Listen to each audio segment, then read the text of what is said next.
Hello student, welcome back to my channel. और जैसे कि हमने दो क्लास लिए थे। दो क्लास में हमने जो पढ़े थे, जैसे अकाउंटिंग का मीनिंग क्या होता है, डेफिनेशन वगैरह वगैरह। तो आप रिवाइज एक बार कर लिए होंगे, और अगर रिवाइज नहीं किए हैं तो देखते हैं, एक बार रिवाइज कर लेते हैं, फिर अब बाकी का आगे का कंटेंट आज का जो है चैप्टर पढ़ते हैं। ठीक है।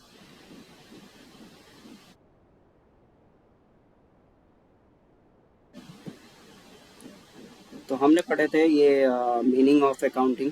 तो मीनिंग ऑफ अकाउंटिंग क्या होता है? अकाउंटिंग इज अ प्रोसेस, एक प्रोसेस है। ठीक है। जिसमें हम आइडेंटिफाई करते हैं, मेजर करते हैं, रिकॉर्डिंग करते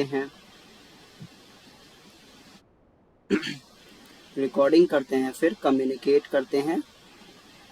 किस चीज़ का? रिक्वायर्ड इंफॉर्मेशन, जो भी इंफॉर्मेशन हमारे पास मिला हुआ है उसका हम रिकॉर्ड करके, मेज़र करके, क्लासिफाई करके, आइडेंटिफाई करके कम्युनिकेट करते हैं। किसका? इकोनॉमिक इवेंट का, जो भी ऑर्गेनाइजेशन में हुआ है। ठीक है।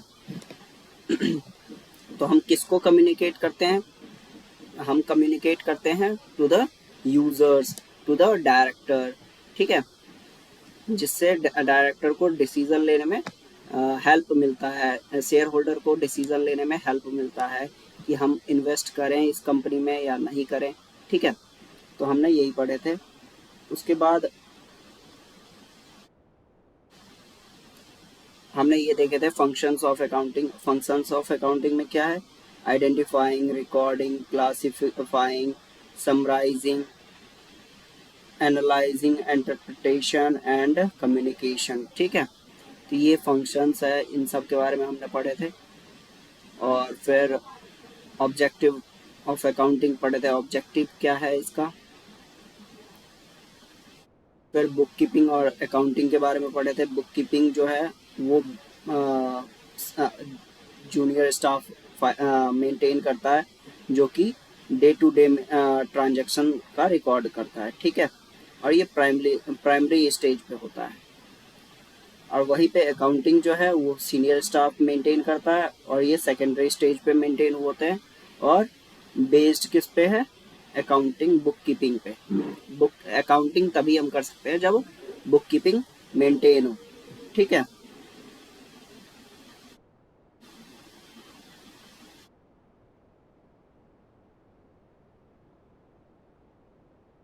इंटरनल यूजर्स कौन कौन से होते हैं? ओनर्स हो गया, शेयर होल्डर्स हो गया, ठीक है, इन्वेस्टर, एम्प्लॉय, मैनेजमेंट।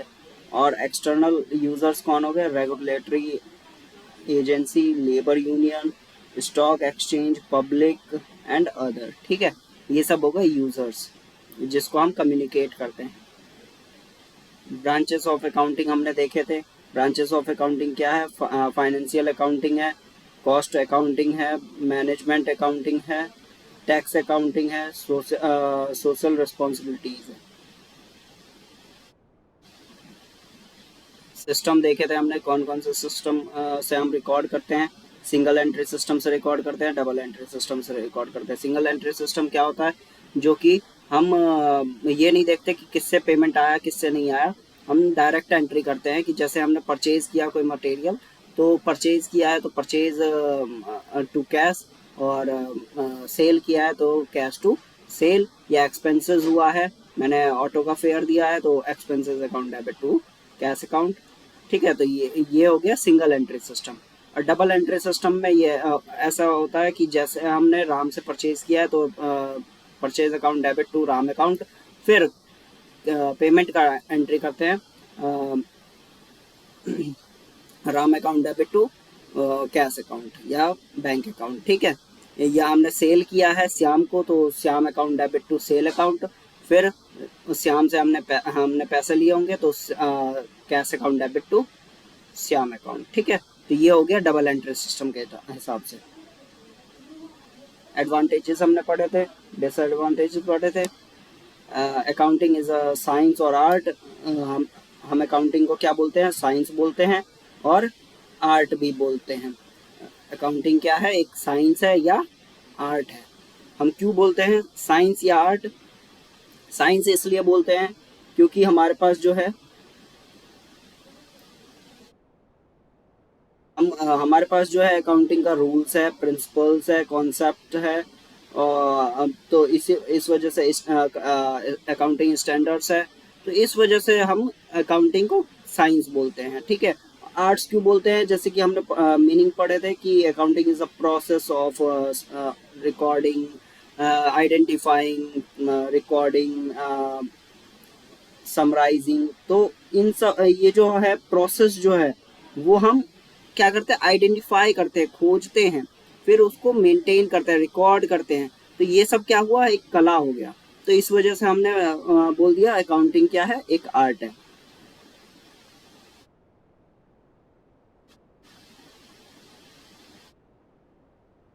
ठीक है, तो उसके बाद हमने गोल्डन रूल देखे थे। गोल्डन रूल में हमने क्या देखे थे? गोल्डन रूल में देखे थे debit the receiver, credit the giver. ठीक है,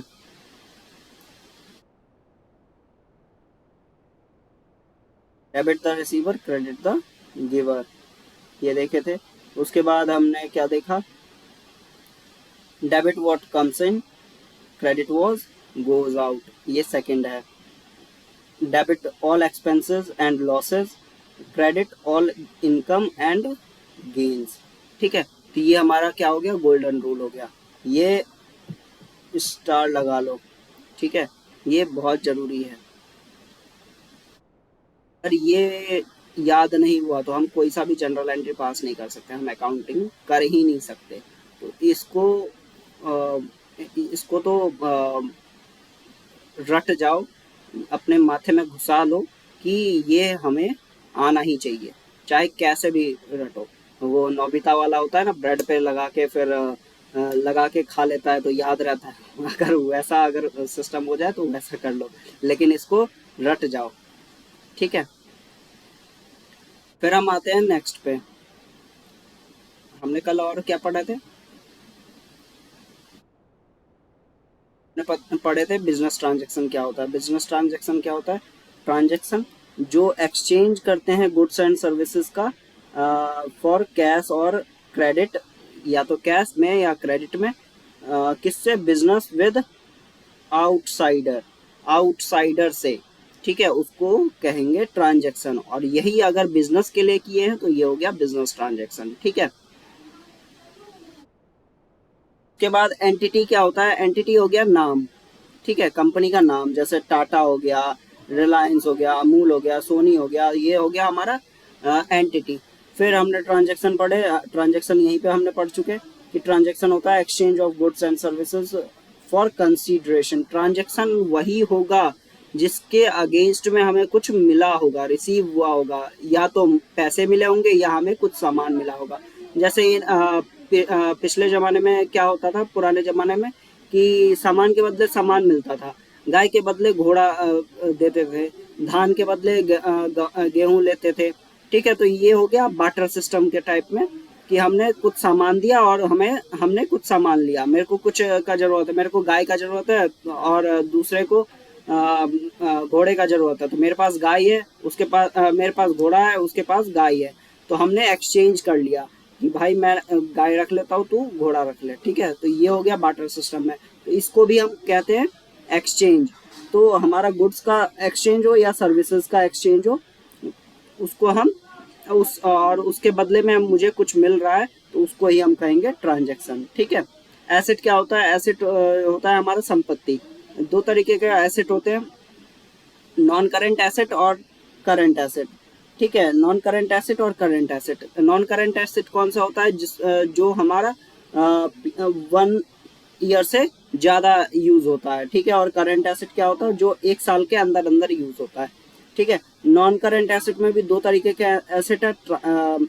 दूसरा पेन से यूज़ कर लेते हैं, टेंजिबल एसेट और इंटेंजिबल एसेट। ठीक है, टेंजिबल एसेट क्या होता है? टेंजिबल एसेट वो होता है जिसको हम देख सकते हैं, छू सकते हैं।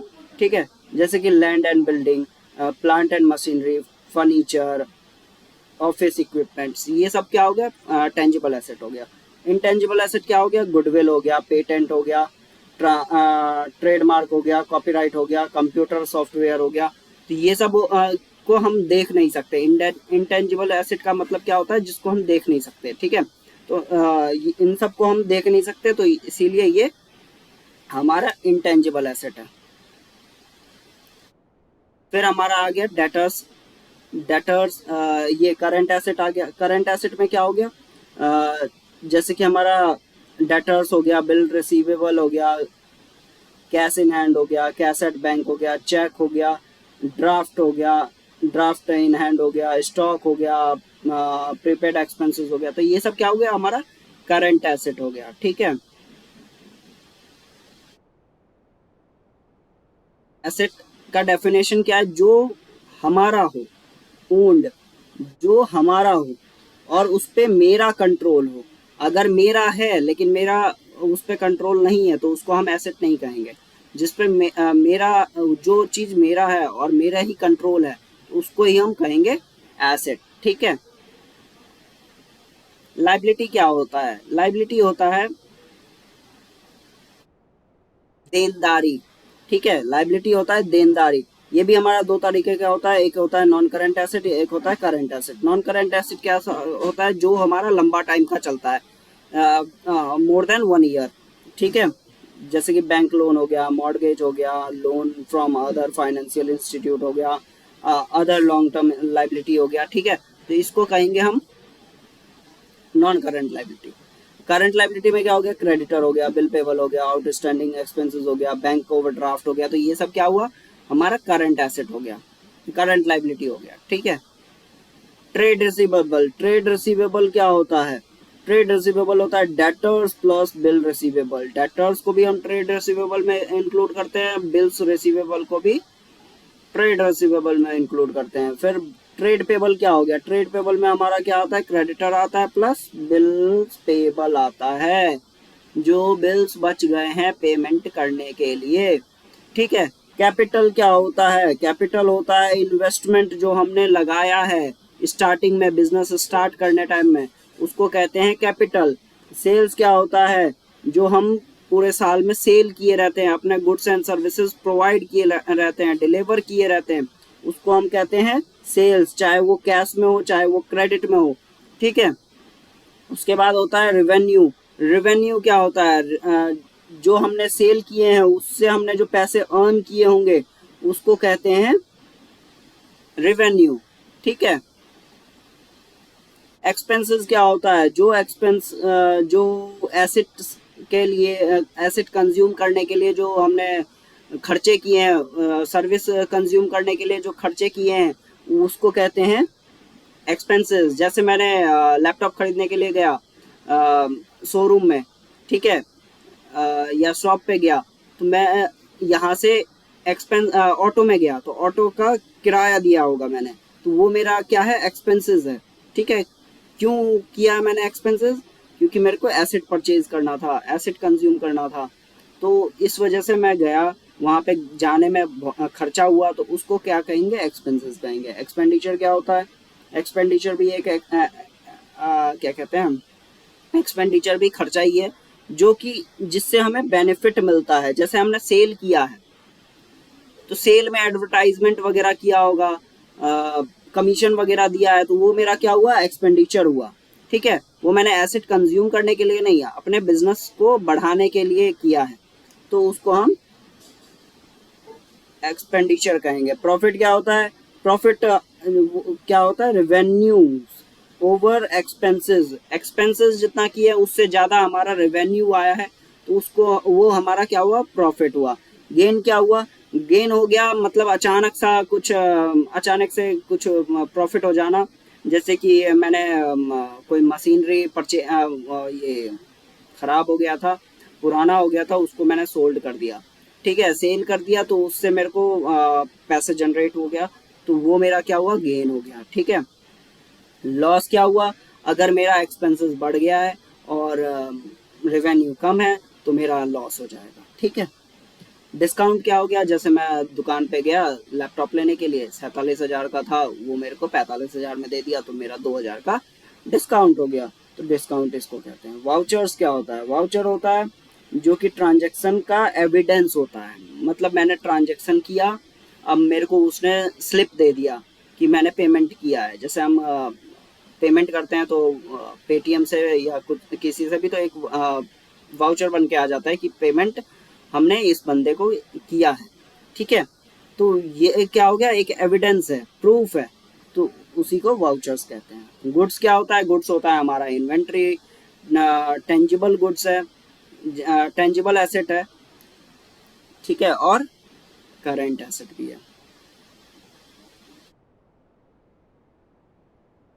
इसमें हमारा क्या होता है, रॉ मटेरियल या वर्क इन प्रोग्रेस या फिनिश्ड गुड्स, तो ये जो भी है वो हमारा गुड्स होता है। ठीक है, ड्राइंग्स क्या होते हैं, ड्राइंग्स होते हैं जैसे कि मैं डायरेक्टर हूँ अपने कंपनी का, मेरे को कुछ गुड्स या सर्विसेज लेना है पर्सनल यूज़ के लिए, विड्रॉन किया है मैंने, तो उसको हम कहेंगे ड्राइंग्स। ठीक है, परचेज क्या होता है, जो हमने परचेज किया रहता है सामान किसी से भी, या तो क्रेडिट में या तो कैश में, ठीक है, उसी को हम परचेज कहते हैं। स्टॉक क्या होता है, स्टॉक जो हमारा गोडाउन में रखा रहता है, ठीक है, उसको कहते हैं स्टॉक, जो कि दो तरीके से हम देखते हैं, एक ओपनिंग स्टॉक या क्लोजिंग स्टॉक। ठीक है, ओपनिंग स्टॉक क्या होता है, जो ईयर के स्टार्टिंग में रहता है हमारा बुक्स में, और क्लोजिंग स्टॉक क्या रहता है, जो हमारा बुक्स में ईयर एंड में रहता है।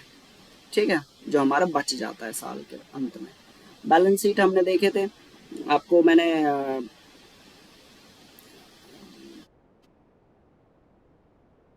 ये बैलेंस शीट दिखाया था, टैली में भी दिखाया था, जिसमें हमारा एक तरफ का लाइबिलिटी रहता है, एक तरफ का एसेट रहता है।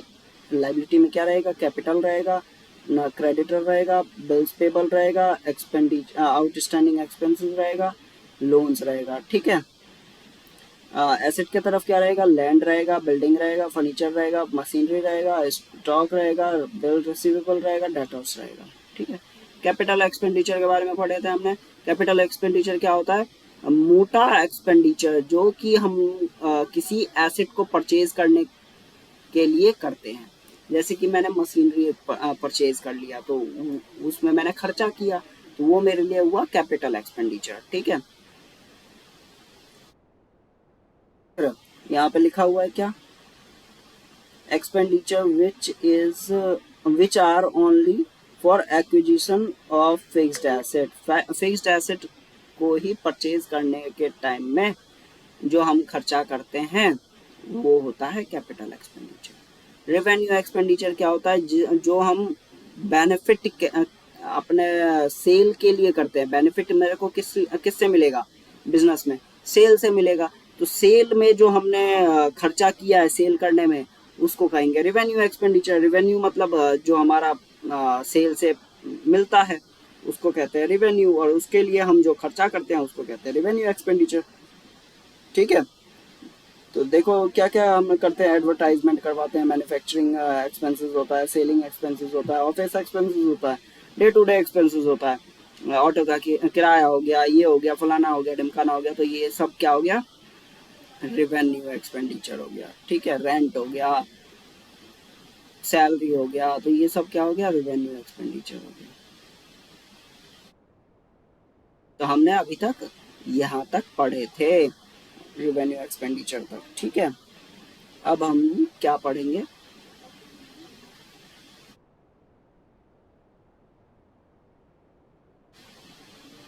Accounting principles. अकाउंटिंग प्रिंसिपल्स क्या है, जैसे किसी भी चीज़ का प्रिंसिपल होता है, एक रूल होता है। ठीक है, तो उसी को अकाउंटिंग प्रिंसिपल कहते हैं। अकाउंटिंग प्रिंसिपल में रूल्स कौन डिसाइड करता है, जैसे कि अकाउंटिंग स्टैंडर्ड वगैरह बनाता है, तो वो आईसीएआई को रखा गया है कि वो बनाएगा। ठीक है, उसके बाद business business entity concept. Concept जो है वो दो तरीके के कॉन्सेप्ट में देखता है, बिजनेस एंटिटी कॉन्सेप्ट और ड्यूल एक्सपेक्ट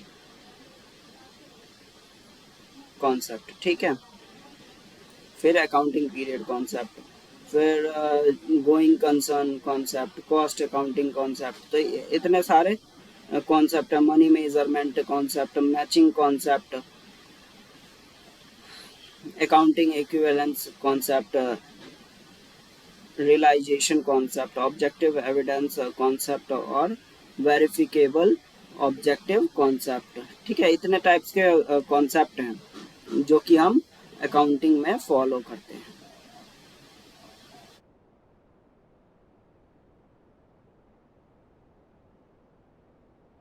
यहाँ पे हम देख लेते हैं कि अकाउंटिंग स्टैंडर्ड जो है, जो जिसके बेस पे हम चलते हैं, अकाउंटिंग करते हैं, वो हमारा एक अकाउंटिंग स्टैंडर्ड बनाया गया है। वो कौन बनाया है, थोड़ा हिस्ट्री जान लेते हैं इसका। जैसे कि इंटरनेशनल अकाउंटिंग स्टैंडर्ड कम्युनिटी बनाया गया है। ठीक है, कब बनाया गया था? 29 जून 1973 में। ठीक है, इसने क्या किया, इसने अकाउंटिंग स्टैंडर्ड डेवलप करने के लिए ICAI, institute of chartered accountant of India को बनाया, जिससे कब अकाउंटिंग स्टैंडर्ड दिया है, अकाउंटिंग स्टैंडर्ड बोर्ड को क्रिएट किया अप्रैल 1977 में, जिससे अकाउंट जो भी मेंटेन करता है, चाहे वो अकाउंटेंट हो, चाहे वो CA हो, तो वो जो मेंटेन करेगा को, उसके लिए कोई रूल तो चाहिए। जैसे हम जाते हैं रोड पे, अपना व्हीकल चलाते हैं, तो उसका व्हीकल रूल बना है, ट्रांसपोर्टेशन रूल बना है, क्रिमिनल रूल बना हुआ है कि हम किसी को मार नहीं सकते, ये नहीं कर सकते। तो इस अकाउंटिंग करने का भी एक रूल बनाया गया है कि हम अपना हिसाब किताब कैसे मेंटेन करें, कंपनीज का अपना बुक्स कैसे मेंटेन करें, तो उसके लिए हमारा एक अकाउंटिंग स्टैंडर्ड बनाया गया। ठीक है, तो जिसके थ्रू हम, जिसको फॉलो करते करते हम अपना अकाउंटिंग करते हैं। ठीक है, मीनिंग ऑफ अकाउंटिंग स्टैंडर्ड क्या है? Accounting standard are the rules in return form. क्या है? Accounting standard are the rules of return form, return form. ठीक है, रिटर्न फॉर्म में है, that ensure the uniformity of accounting standard, the provide guidance for the presentation and reporting of accounting information। ठीक है, ये हमें गाइड करता है किसके लिए?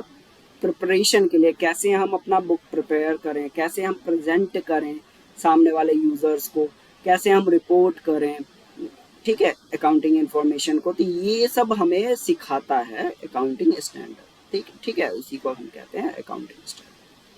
तो इसका फीचर्स हो गया, कैरेक्टरिस्टिक्स हो गया, नेचर क्या हो गया। ठीक है, क्या होता है? प्रोवाइड गाइडेंस, हमने देख लिया, गाइडेंस देता है। ब्रिंगिंग ब्रिंग्स यूनिफॉर्मिटी, मतलब इक्वल। यूनिफॉर्मिटी का मतलब क्या हो गया? इक्वल। हमारा बुक भी सेम है, हमारा रूल भी सेम है, सामने वाले कंपनी का भी रूल सेम है, सब एक ही रूल के हिसाब से हम अकाउंटिंग करता है, उसको कहते हैं यूनिफॉर्मिटी, एक जैसा। Accounting standard are flexible, provide information. ठीक है, सब हो गए अकाउंटिंग स्टैंडर्ड। एडवांटेजेस वही हो गए फीचर्स का ही। अकाउंटिंग स्टैंडर्ड किसने इशू किया? ICAI ने दिया है। Process of accounting, process of accounting क्या है? हमने जो स्टार्टिंग में मीनिंग पढ़े थे, कलेक्शन का, आइडेंटिफाई का, रिकॉर्डिंग का, क्लासिफिकेशन का, समराइजिंग का, deals with financial transaction, analyse का, इंटरप्रिटेशन का, फिर कम्युनिकेशन का। ठीक है, तो ये हमने स्टार्टिंग में मीनिंग में ही पढ़ लिए थे। Process, basic accounting, cash basis of accounting होता है, एक एक्रूअल बेसिस ऑफ अकाउंटिंग होता है। कैश बेसिस ऑफ अकाउंटिंग क्या होता है? जो कि सिर्फ कैश का ही एंट्री करता है। जैसे मैंने परचेज किया इन कैश, तो उसका मैं एंट्री कर लूँगा। मैंने उधार लिया, उसका एंट्री क्या करूँगा, नहीं कर पाऊँगा। तो कैश का एंट्री क्या, कैश बेसिस ऑफ अकाउंटिंग क्या होता है, सिर्फ और सिर्फ कैश का ट्रांजैक्शन जिसमें हुआ है उसको ही मैं एंट्री करूँगा, बाकी किसी को भी नहीं करूँगा। ठीक है। एक्रूअल बेसिस ऑफ अकाउंटिंग क्या होता है, चाहे वो कैश हो चाहे वो नॉन कैश हो, हम सभी चीज़ों का एंट्री करेंगे। ठीक है। देखो क्या है लिखा हुआ, कैश और नॉन कैश, हम सभी चीज़ों का एंट्री करेंगे, चाहे वो कैश से रिलेटेड हो नॉन कैश से रिलेटेड हो। ठीक है। सोर्स ऑफ डॉक्यूमेंट क्या होता है, सोर्स किस चीज़, हमारा सोर्स क्या है डॉक्यूमेंट का, कैश मेमो हो गया, इनवॉइस या बिल हो गया, रिसिप्ट हो गया, पे इन स्लिप हो गया, चेक हो गया, डेबिट नोट हो गया, क्रेडिट नोट हो गया। तो ये सब हमारा क्या हुआ, सोर्स हो गए जिससे हम अपना रिकॉर्ड मेंटेन करते हैं। मीनिंग ऑफ वाउचर्स, वाउचर हमने ऊपर भी देखे थे कि ये डॉक्यूमेंट्री प्रूफ है, एविडेंस है। ठीक है।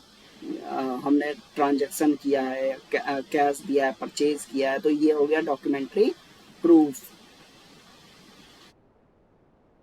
Types of voucher, types of voucher में क्या है, कैश हो गया, टाइप्स ऑफ वाउचर में कैश वाउचर हो गया, डेबिट वाउचर हो गया, क्रेडिट वाउचर हो गया, प्रेजेंटेशन ऑफ अकाउंटिंग वाउचर हो गया। ठीक है। तो इतने टाइप के वाउचर्स होते हैं। अब मेन हमारा एक अकाउंटिंग इक्वेशन होता है। ठीक है। अकाउंटिंग इक्वेशन होता है जो कि इक्वेशन क्या है, ये इक्वेशन है, asset equals to liability plus capital. अब इसी को इधर उधर करके ये सारे बनाए हुए हैं। Capital equals to asset minus liability, liability equals to asset minus capital, asset equals to total liability और टोटल इक्विटी। ठीक है। Total asset equals to internal liability external liability plus external liability. ठीक है। तो ये है अकाउंटिंग इक्वेशन जिसको हमें याद करना पड़ता है, जैसे कि बैलेंस शीट वगैरह मेंटेन होता है इसी इक्वेशन से मेंटेन होता है। ठीक है। तो ये हो गया हमारा अकाउंटिंग इक्वेशन। अब हम आते हैं जनरल एंट्री पे। ठीक है। जनरल, जनरल एंट्री मतलब हम रिकॉर्ड करते हैं इसको।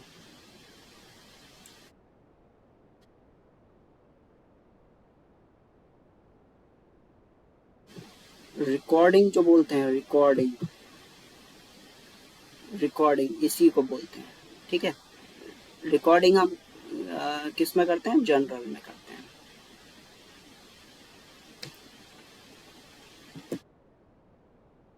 तो अभी तक हमें समझ में आया, और इसके आगे हम अभी जनरल पढ़ेंगे, और फिर मैं आपको जनरल एंट्री पास करके दिखाऊंगा। ये इसमें नहीं, जैसे हैंड राइटिंग नोट्स में नहीं, मैं आपको प्रैक्टिकली करके दिखाऊंगा टैली में।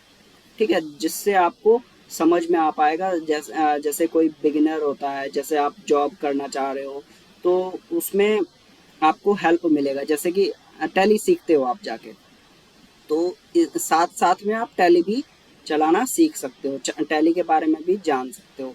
तो ऐसे करके मैं जनरल एंट्री पास करके बताऊंगा। ठीक है। तो चलते हैं, ज़्यादा टाइम वेस्ट नहीं करते हुए।